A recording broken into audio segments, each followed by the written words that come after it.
This is part 2 of Defending the Faith by Greg Bahnsen. Conflicting philosophies have conflicting overall outlooks on the nature of reality and how we know what we know and how we should live our lives. Another way of putting this is to say that the believer and the unbeliever have conflicting worldviews, a term that I know you've heard already in the conference, and you're going to hear a lot more before you go home. Let me give you a definition of what I mean by a worldview. A worldview is a network of presuppositions which are not tested by natural science, and in terms of which all of experience is related and interpreted. Once again, a worldview is a network of presuppositions not tested by natural science, in terms of which all experience is related and interpreted. A person's worldview is a network, first of all. It's not just one belief. It's a whole system of beliefs. But the kind of beliefs we are dealing with when we talk about a worldview are that special variety of beliefs called presuppositions. We'll say more about what a presupposition is later, but for now, suffice it to say that a presupposition is not just any assumption a person has. It's a very fundamental or logically basic assumption. It is, in fact, the precondition of that person's thinking. Because a person's presuppositions about the nature of reality and the nature of knowledge and the nature of human conduct and value, a person's presuppositions provide the precondition for choosing the problems that you consider genuinely problematic, giving you a method for discovering and resolving, providing for you the standards of interpretation. Everybody has just such a network of presuppositions. Now, that isn't to say that everybody knows they have these presuppositions. I mean, obviously, a person can have tuberculosis without knowing he or she has tuberculosis. In fact, a person can have tuberculosis even when they deny that they have tuberculosis. You may go to your next door neighbor, this guy who lives for all the gusto in life that he can get, and try to talk to him about philosophy and say, you've got your presuppositions and worldview too. He'll say, no, I don't. I don't even want to think about that stuff. So get away from me. I don't believe in thinking about philosophy. Just give me a beer and turn on the game on the tube. He may tell you that, but he's got his presuppositions anyway. It's just a matter of getting him to think self-consciously about his presuppositions. Everyone's got presuppositions. If they didn't, they wouldn't even know where to begin in the morning. I want you to stop and think about this for a minute. If you had to, and when you wake up in the morning, you don't assume anything now. You just have to start from scratch, deciding what you're going to believe about life and about yourself. Well, should you sit up in bed, first of all, get dressed, have some breakfast, and then say, okay, now I've got to apply myself to the really tough questions. What is real? How should I live my life? No, because you've already decided that certain things are real and that you should live your life a certain way just by deciding to get up out of bed. And how do you know what you know? Are you the same person you were yesterday? Are you the same person you were a week ago? Or a month ago? You go down to the table and your mother says, "Hi, Johnny. How you doing today?" You just take it for granted you're Johnny. But you see, that assumes that there's personal identity between you, the Johnny of this morning, and you, the Johnny of last week. Now I am sure that you're all sitting there saying, this guy has lost it. He's worried about whether I'm the same person I was a week ago. Well, believe it or not, there are reasons why philosophers get worked up about questions like that. But the reason is not that they just get up and this question confronts them. You see, that's the kind of question that comes after you've thought about other kinds of questions that require looking into assumptions and methods, and then they start testing their assumptions and methods, and they get into deeper sorts of levels of abstraction, and finally they ask the kind of things which make people wonder if philosophers are sane at all. But since you think I'm insane, I'll play the game with you. And how would you prove that you are the person that you were last week, allegedly? How would you do that? What if I hypothesized that God created the world this morning, He created everybody in it, and created them with the memory bank that you now use as memory, thinking that you existed a week ago and that you were doing whatever you were doing according to your memory a week ago. Now you may say, well, that's a silly kind of thing, who cares? And maybe it is. But I'm from the land of fruits and nuts, and so we're kind of nutty about these matters. I might still say, okay, it seems kind of silly, but then how do you know otherwise? When you get up in the morning, you took that for granted. You assumed identity of your person over time. And that, I want to assure you now, all kidding aside, is one of the most perplexing problems in philosophy. Personal identity. You assumed that memory was reliable. You assumed you could trust your senses. You assumed you should live in a certain way. You assumed that eating a certain kind of food was good for your body or would be pleasurable. You assumed a lot. You didn't explore and discover all those things new every day.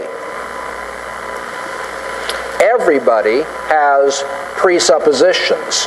Everybody has preconditions for living their life, evaluating things, knowing what they know.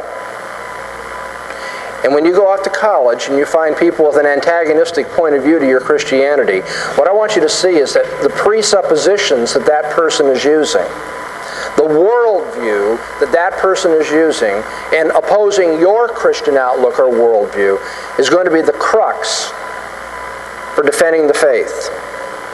Worldviews, when all is said and done, will determine what a person believes and how a person lives his or her life. Worldviews are a package deal. Every particular experience, everything you encounter, every thought you have, every sensation that you experience, every particular is seen in terms of a broader system of interpretation. A system that allows you to relate one particular sensation to another, or one point of view to another, so that you can start drawing conclusions. And that system of beliefs, that broader system, in terms of which the particulars are related and interpreted, is a worldview. By the way, the fact that Christianity is a worldview has an interesting consequence that goes way beyond how we defend the faith, goes way beyond the subject of apologetics.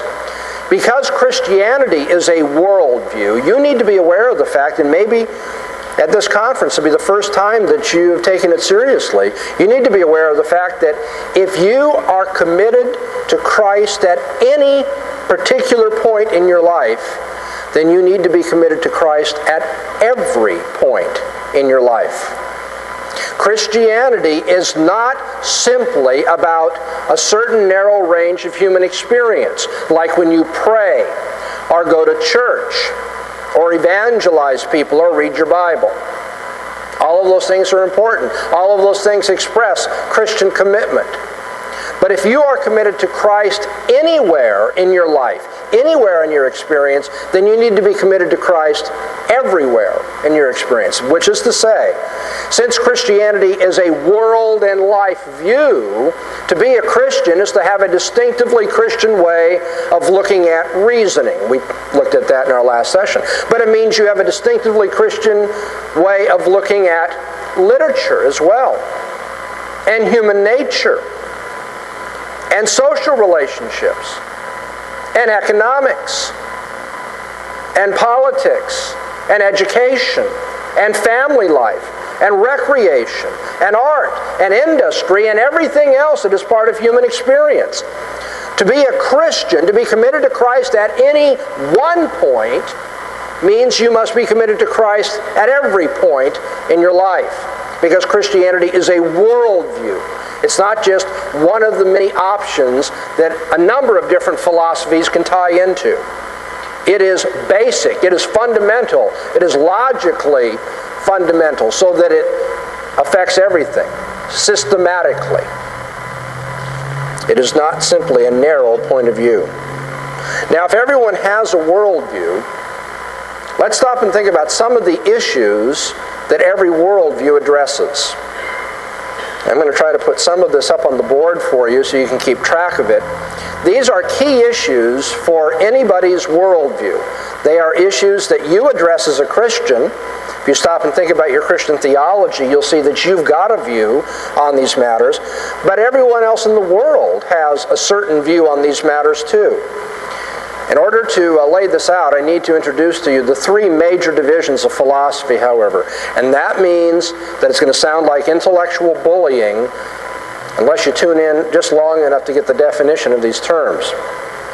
You need to be aware of these things. You probably haven't learned them, up to this point, but it will help you greatly in your reading in college to know what I'm talking about. First, metaphysics. Secondly, epistemology. And third, ethics. You've probably heard the term ethics anyway. Metaphysics.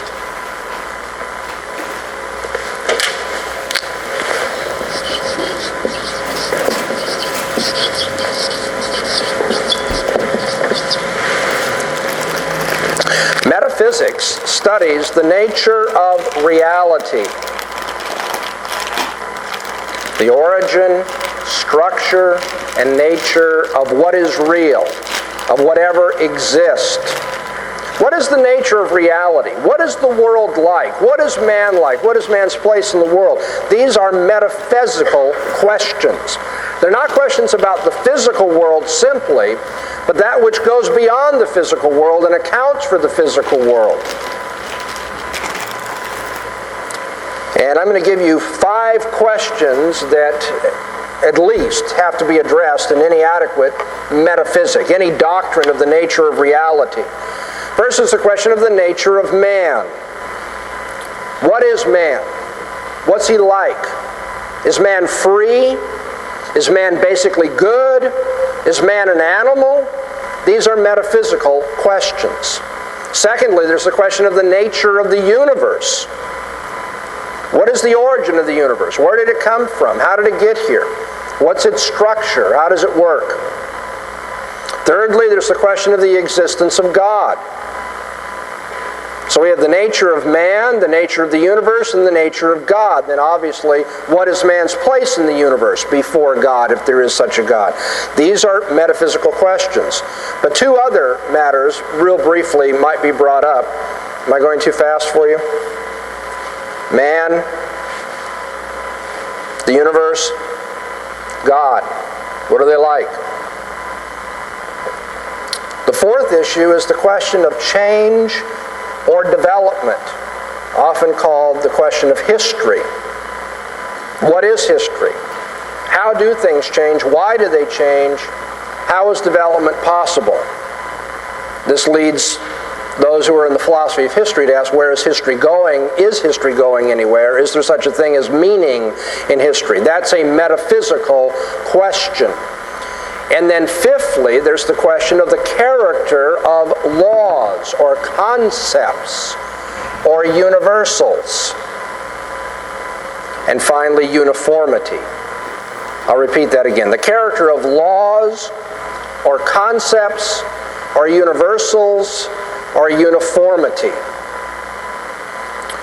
If you're going to understand the nature of reality, you have to understand, on the one hand, the nature of change, development, and history, but also you have to understand the nature of unchanging things like concepts, or uniform things like laws, or universal principles, or even the uniformity of the way in which history progresses or the natural world changes. Now, I've been talking in a way that's kind of philosophical and will get real boring. But if you stop and think about it, What I've been talking about can be expressed in terms of Christian theology too. I've been talking about the doctrines of creation, fall, and consummation. Because we as Christians, hearing the Bible preached to us week after week and reading it every day of our lives, are learning about the nature of man and the nature of the universe and the nature of God and His existence. We are learning about history and where it's going, about the consummation of all things. We're learning about how God regulates the world. We're learning universals and uniformity. We're learning about the nature of man as a fallen being, that is to say, not basically good, and therefore abusing his freedom. And so, in a very real sense, what the metaphysical philosophers are studying is just Christian theology in a kind of a secular and in many cases heretical garb. They've got their doctrine of creation and fall and consummation, just like you have your doctrine of creation, fall, and consummation. The reason why many people never bring these things together is because the vocabulary is different. And because it doesn't seem like they're interested in being religious, if you interpret religion as very narrowly going to church and acts of ritual or worship. But the fact is, they've got their doctrine that matches, answers to, actually competes with your doctrine of man's creation, fall, and the consummation of all things. The second area that philosophers study and about which everyone has presuppositions is called epistemology.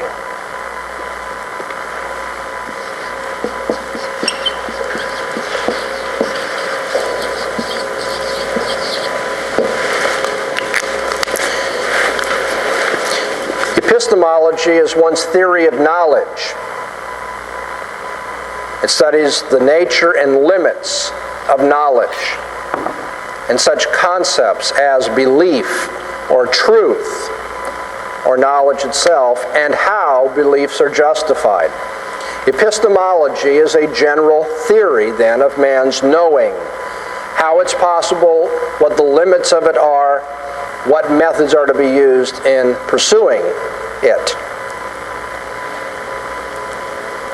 Four particular questions that epistemological philosophers address are these. First, the nature of truth and objectivity. What is the very nature of truth? And related to that, the nature of being objective in one's thinking. Secondly, what is the nature of belief and knowledge? What is the relationship between believing something and knowing something? Is knowing something just a case of believing it with all your heart? Or is it something more than that? Is it possible to know something and not believe it? Is it possible to know something and believe it and yet not profess to believe it? These are questions that we ask in epistemology. Thirdly, what are the standards or procedures for justifying one's beliefs? How does one know what one knows? What kind of proof or evidence is acceptable? And then finally, epistemology deals with what might be called science and discovery, the very procedures of science and how they are to be evaluated and in what way they offer standards for discovering more things about the world. Now that again sounds all very philosophical. But in a very real way, people who are studying epistemology are giving a counterpart to what you have learned from Sunday school on as the doctrine of revelation. How man's mind is enlightened by God. The Christian has views with respect to knowledge and the discovery of new truths. The Christian has views about the standards of truth and belief. And those views are all related in one way or another to our doctrine of God's revealing Himself.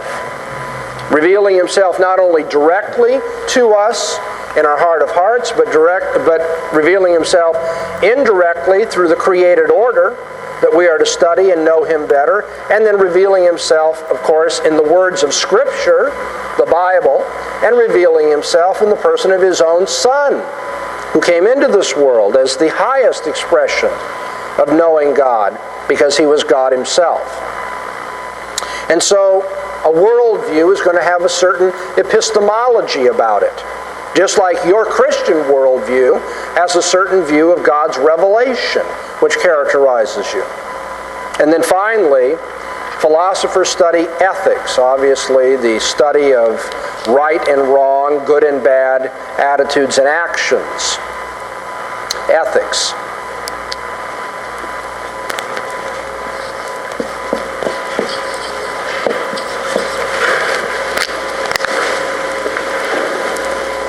In philosophy, we study the nature of good and evil and language about ethical judgments. What does the word good mean? How does it function? In philosophy, we study the standard of ethics and ethical evaluation. Under the general rubric of ethics, we can place the study of the notions of guilt, atonement, and personal peace. Fourthly, ethics looks at the nature of the social order and the state. And finally, ethics studies how one attains or produces moral character, how one comes to conduct himself or herself in an ethical fashion.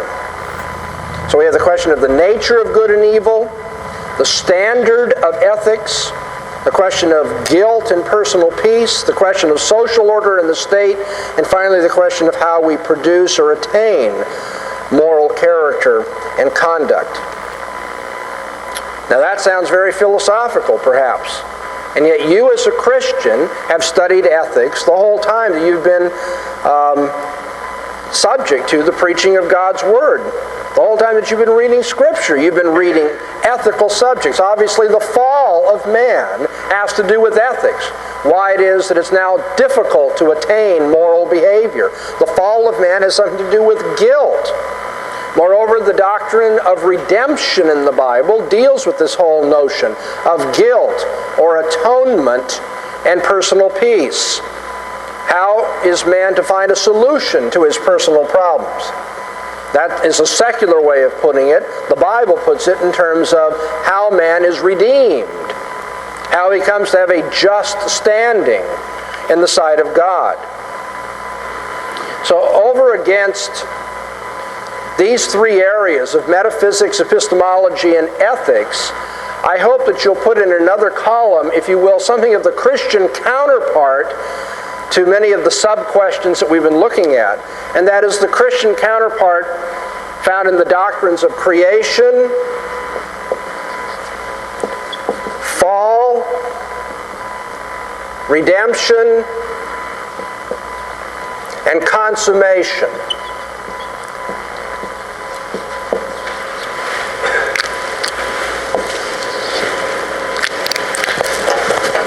We talk about it in different ways, we approach it in different ways, but the substance of what is studied in philosophy is also the substance of what is delivered to us in Christian theology, which is what we are committed to because we are followers of Jesus Christ. And therefore, when you go into the university classroom, the professor is not going to encourage you to do this, but you need to take it upon yourself to be asking always, what view of origins is assumed by this man, or maybe explicitly being taught? What view of origins that stands over against my view as a Christian, believing in creation, believing in the self-contained God who needs nothing, and who sovereignly chose of himself out of nothing to create the world? What is this person, what is this professor giving me that stands over against that? You need to be asking, what is this person's view of man's problem? Why are there difficulties in this world? That is to say, what is his counterpart to the Christian doctrine of sin and the fall of man? What kind of solutions to men's problems are we hearing at the university? That is, what secular theories of salvation or redemption are we running into? What view of history And the meaning of man's experience is being given that is the counterpart to our view of the consummation of all things. Now let me real quickly run through a few examples for you just to show you that other worldviews outside of Christianity address these questions. Think about Hinduism for a minute, another world religion. Do Hindus have a particular view of origins that stands over against the Christian doctrine of creation? Well, they certainly do. In the first place, Hinduism teaches that nothing is genuinely new or real because there cannot be any change. All is one. And what we see in our illusory experience of change is really nothing more but the cycle of life, the wheel of life. And that is, though a very perverse and I think an absurd view of origins, it is the counterpart in Hinduism to the Christian doctrine of creation. Think about behaviorism. Behaviorism as a school of psychology tells us that human beings do not genuinely have freedom, but are rather nothing more than sophisticated stimulus response mechanisms. Human beings do what they do because they've been stimulated and conditioned to respond in the way that they do. You all know the story of Pavlov's dogs, right? Pavlov had this experiment many years ago where he'd ring a bell right before he fed his hounds. And he found that after a while of stimulating and conditioning them in this way, that if he rang the bell, even though he didn't put food in front of them, they'd start salivating. And this, in a very crude and simple way, is the model that is used by behaviorists to understand all of human conduct. We are nothing more but stimulus response mechanisms, glorified Pavlovian dogs, if you will. Now, does the behaviorist have a particular view of what's wrong with man? Well, he certainly does. He says he's not been conditioned properly. The reason why we have warfare and oppression and injustice all about us is because men have not been conditioned properly. That is, the ringing of the bell and the feeding of the food has not been put together in the right ways to make people act nice, to make them act harmoniously and peacefully. And so the behaviorist has his own understanding of man's sinfulness and man's fall. Think about Marxism for a moment, which we hope to see less and less of in history, and maybe we have some reason to be encouraged in seeing communism struggle around the world these days. But for many years, it has been a very viable and a very popular philosophy. Does Marxism have a point of view that is the counterpart to Christian theology? Does the Marxist have a particular view of the consummation of all things, where history is going? Well, of course, the Marxist does. We believe that history is moving in the direction of a greater conflict between the city of God and the city of man. We see the kingdom of Jesus Christ coming to have ascendancy over all that which fights against it, as every enemy is made the footstool of Christ's feet. We see Christ returning in judgment to separate the sheep and goats, the wheat and the tares, and for all eternity then to confirm people's standing either as living with God or being separated from Him in hell. We have a certain view of consummation. We know where history is going. Does the Marxist think he knows where history is going? He certainly does, and that's why he sacrifices so much. That's why he's willing to become a member of the party and to give up his own freedoms and pleasures, because he believes that history is inexorably moving toward that consummation, and he wants to be part of that process.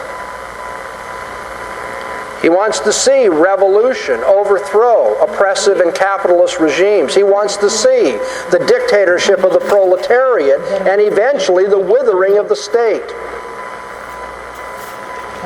Think about existentialism for a moment. Is an existentialist someone who says that people are radically free, they have nothing that controls what they can be or what they are, and they define for themselves the meaning of their existence? Does the existentialist have a view that stands over against Christianity? Well, the existentialist clearly does. According to the existentialist, the nature of man is not to answer to God, not to answer to parents, not to answer to school teachers or professors or the state or anybody. Man answers to himself only. And when he fails to understand that, he doesn't have an authentic existence. He is alienated from himself. He is living in bad faith. And what he must do is assert his will and make a choice for himself without guidance from anybody else. He must recognize the absurdity of the universe and that he imposes meaning on his life, and it's not given from God or from anything outside him. Now that sounds like a kind of theology, a very perverse theology, a very heretical theology, but nonetheless, something that is like Christianity in answering questions about the nature of man and what's gone wrong with man and how man can be saved, in this case, save himself. Well, we can go on and on with illustrations, but at this point, my guess is you might be sitting there, if you're not thinking about what it is to tamper with a smoke alarm in the airplane, you might be saying, how am I ever going to know about all these worldviews? I mean, Dr. Bahnsen, you've just kicked these out. Boom, boom, boom, boom. I mean, there's no end to these sorts of things. I'll never be able to master this.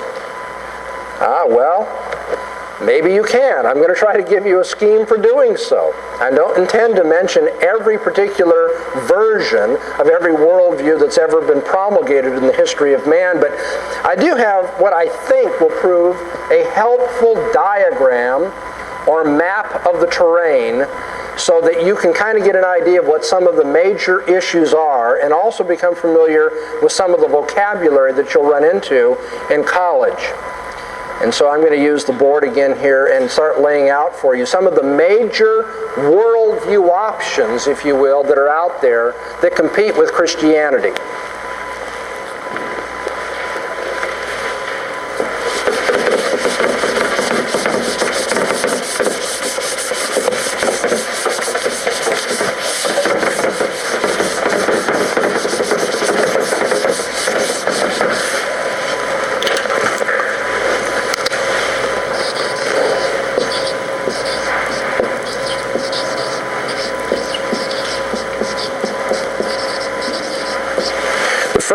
Worldview that you should be aware of is what is called monism, and I put in parentheses spiritual here because technically materialism is a monistic view of the world as well. But here I'm thinking of monism in the spiritualistic sense. Perhaps the leading illustration of a monistic worldview is Hinduism. According to the Hindu, everything is one, despite the appearances that there's a difference between you and the person sitting next to you, and a difference between you and the chair, and a difference between this building and another building, and a difference between this part of the world and another part of the world. All of that's illusion. Ultimately, the final reality, Brahman, is one. And within Brahman, there are no distinctions. And it should be your goal in life, according to the Hindu, to try to achieve that mindset of oneness through meditation. If you don't, well, then when you die, you're going to have to come back again and live your life until you finally learn your lesson. But eventually, if you go through enough cycles of life, enough reincarnations, you will become enlightened, and upon death, you will, like the drop of water in the endless, shoreless ocean, completely lose yourself in the oneness of being. Spiritualistic monism. It's not a material one, it's an immaterial, or if you will, a spiritual one. Now, that kind of worldview is not simply found in Hinduism, but I would suggest that before you go to college, or if you're already in college, you pick up a book that has at least a chapter on Hinduism, maybe a whole book on it, and read it. I guarantee you it will be worth your while. If you do that, you'll be able to deal not simply with what is strictly called Hinduism, but you'll be able to deal with all of those which are Hindu-like religions, Hindu-like worldviews. The Hare Krishnas, for instance. Christian Science, for instance. New Age theories, for instance. All of them are but variations on, I know they're insulted to hear this, but it's true, all of them are philosophically a kind of Hinduism, a kind of monistic, spiritual monistic view of the world.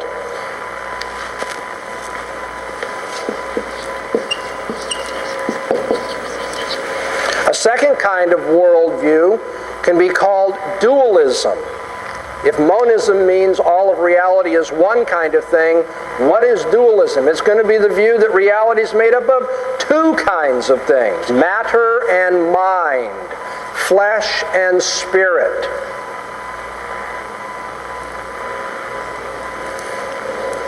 And examples of dualistic worldviews would be, first of all, idealism.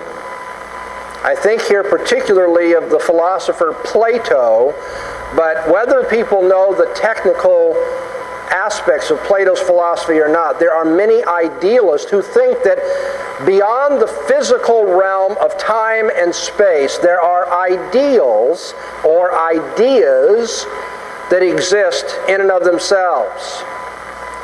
Idealism holds that there is a realm known as time and space, but then there's something which is beyond time and space. Many idealists tend to be intuitionists when it comes to epistemology and ethics. Whoa, now that vocabulary is rolling in there pretty hard. Let's look at that sentence again. Tend to be intuitionist in terms of epistemology. Their theory of knowledge is we intuit the forms. We know certain things as rational concepts that are innate to us, or intuitionists when it comes to ethical ideals. Ethics can't be justified, it's just something you intuit, they will say. These are forms of idealism. Another kind of dualism is found in what I call Stoicism and moralism. The ancient Stoics held that man lives for the sake of duty, forgetting his life in connection with and in harmony with the way the universe is moving, the rationality of the universe. And it's an obligation for him to do it, to live with a stiff upper lip, to submit to the necessity of the universe as it is. And more generally, moralistic points of view that tell us that man is to live according to certain ideals or certain duties in this world, even though we recognize man is made of flesh and blood and lives in a physical surrounding, there's more to him than that. Moralistic worldviews. Now we're going to get more complicated here. We have monism, dualism. A third basic worldview type is atomism. And here I mean atomism in the materialistic sense. The idea that reality is made up of matter that can be broken down into atoms, the smallest building blocks of the real.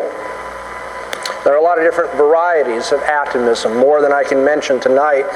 You need to be aware that when Democritus and Epicurus of old maintained that reality is made up of an infinite number of atoms, they were not using the term atom in the way that we hear in the 20th century, say in the Bohr model of the atom.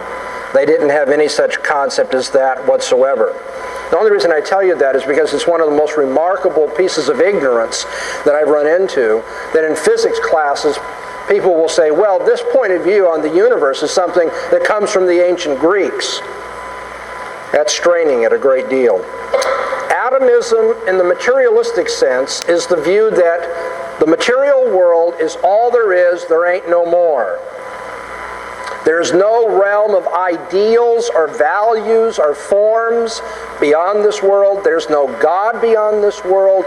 And certainly, it's a denial of monism, the idea that reality is a spiritual one that runs through all things. The atomist says everything breaks down into little building blocks of matter. Now, within the atomistic or generally materialistic perspective on life, you're going to find a division having to do with whether there is any kind of freedom in this world or not. You have deterministic theories that are materialistic or atomistic.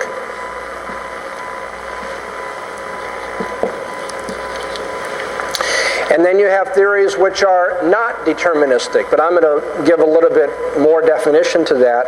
That is, theories that say man does have a free will that can be exercised in a particular way. And particularly, man's free will is to be exercised in pursuing pleasure, what we call hedonism.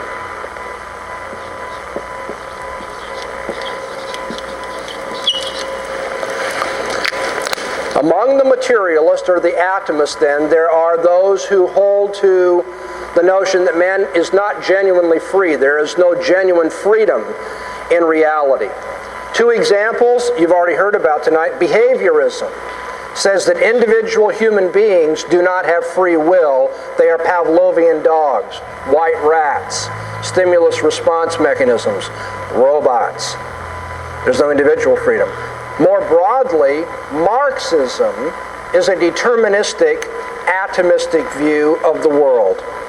Marxism says the only thing that's real is matter.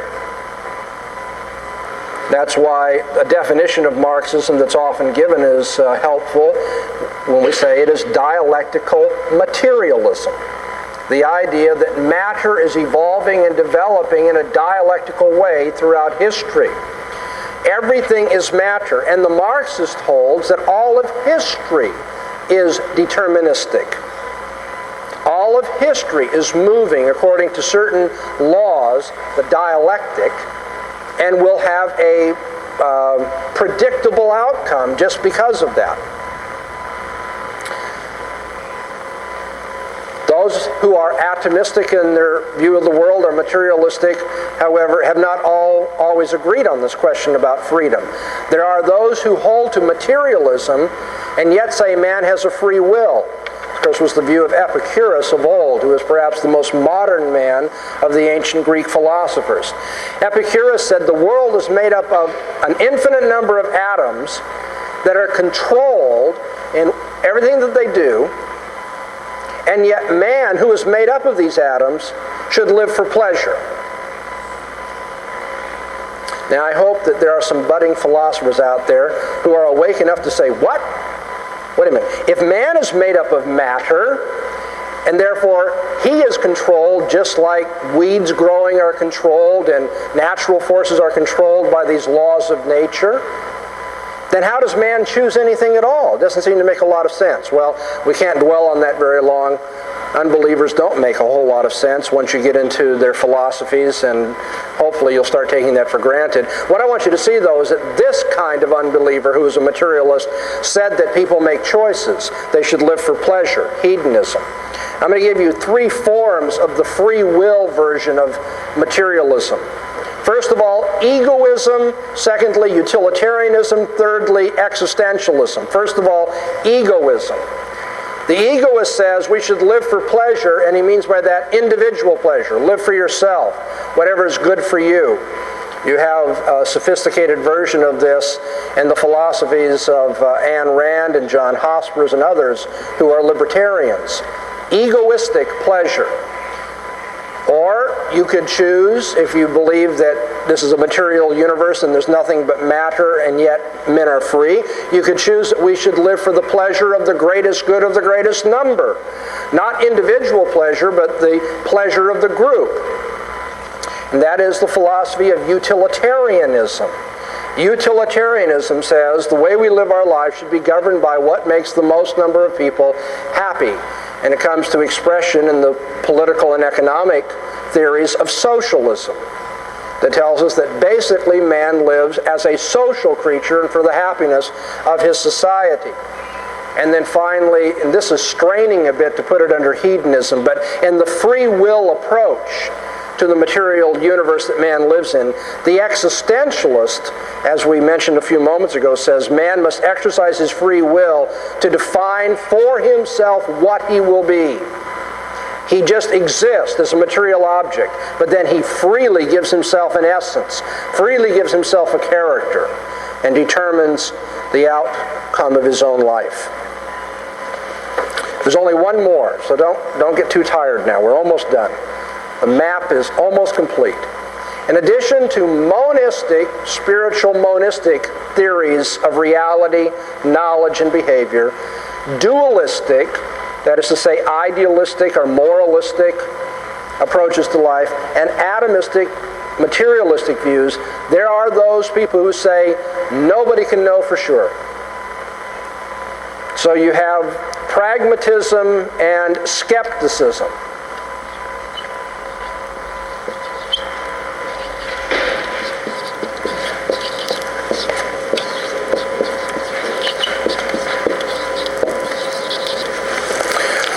You have those who say there is no knowledge of ultimate reality available to man. The pragmatist says, therefore, we should live for solving problems. It makes no difference whether we have a theoretically adequate account of what we are doing. The only thing that counts is that we are able to adapt to our environment, solve our problems, and get ahead in life. The pragmatist eschews the traditional problems of philosophy, therefore, and says it's not important that we pursue those. We don't need to know about things like certainty. All we need to know is about utility, what works. The skeptic goes even beyond the pragmatist. The skeptic says we can't know anything at all. In fact, you'll find people in the university who make their living from the university and take a paycheck to be professors of that which man can know and what's best for him in the traditional sense, and yet they are skeptics. They don't believe that what they are doing in the university amounts to a hill of beans. And that's why you'll find a great deal of two other attitudes that are related to skepticism here: sophistic attitudes and cynical attitudes in the university. By sophism, I'm referring to an ancient Greek school of thought that said that no one can know anything for sure, and therefore what you should do is master arguments to persuade people of your point of view. That isn't to say your point of view is true. It just means that since there isn't any truth, you might as well try to get as much as you can out of life. So master how to win arguments, from which we get the English colloquialism. A sophism means a trick of debate or argument that doesn't have genuine substance or reliability. There are plenty of sophists at the university, and they'll be found primarily in the law school. Those people who are taught to win arguments for the sake of money, regardless of justice and regardless of truth. The most important thing is that you are the hired gun for somebody, and you've got to get what they want. Their acquittal, or in some cases, they're going after somebody else. Lawyers often will go from one side of a social issue to another, from case to case, depending on who's paying the tab. They're nothing more but modern sophists. And you find that not just in the law schools, but you find it throughout the university. People say, well, no one really knows, so what you need to do is learn how to get ahead in life. And then, of course, there are those who are the cynics. If I weren't a Christian, I think I'd be a cynic, to be very honest with you. I find it hard enough, even as a Christian, not to be a cynic. But the cynics look at all of this and say, no one really knows. There are all these customs of the establishment and tradition, and it's just a bunch of hooey. No, there's really no basis for living a particular way or not living a particular way. And so why all this put on? The ancient cynics got their name from the Greek word for dog, because they advocated copulating in the open, as dogs do. That's not because the cynics actually practiced that, by the way. It's because they were trying to offend their culture, as many in the hippie generation and others have done, tried to offend the establishment by saying, you don't have any standards that should govern us at all. It's almost like, let's get back to nature. You know, you have the Mother Earth approach here. The cynic who says establishment, mores, civilization is what corrupts. And so what we could do is what is most natural for us. Well, that's it. I don't pretend that this is going to do the trick with every single point of view that you run across, but I do think that it will be very helpful for you if you write this down, and before you go to college, and maybe, for a number of weeks into your courses, you keep thinking every day as you go to class, what kind of worldview am I getting here? A materialistic worldview? A pragmatist worldview? Am I getting an idealistic worldview? And then, in addition to that, and then tomorrow when I speak to you, I'll pick up on this point. In addition to asking what kind of worldview, you should be asking yourself, what does Christianity say about that? What does my Christian theology say about these issues pertaining to creation and fall and redemption and consummation? How do these worldviews stack up against each other? And then eventually you're going to want to know, how can we show that one is right and the other is wrong? And I hope to do that before we're done this conference as well. But that'll be it for this evening.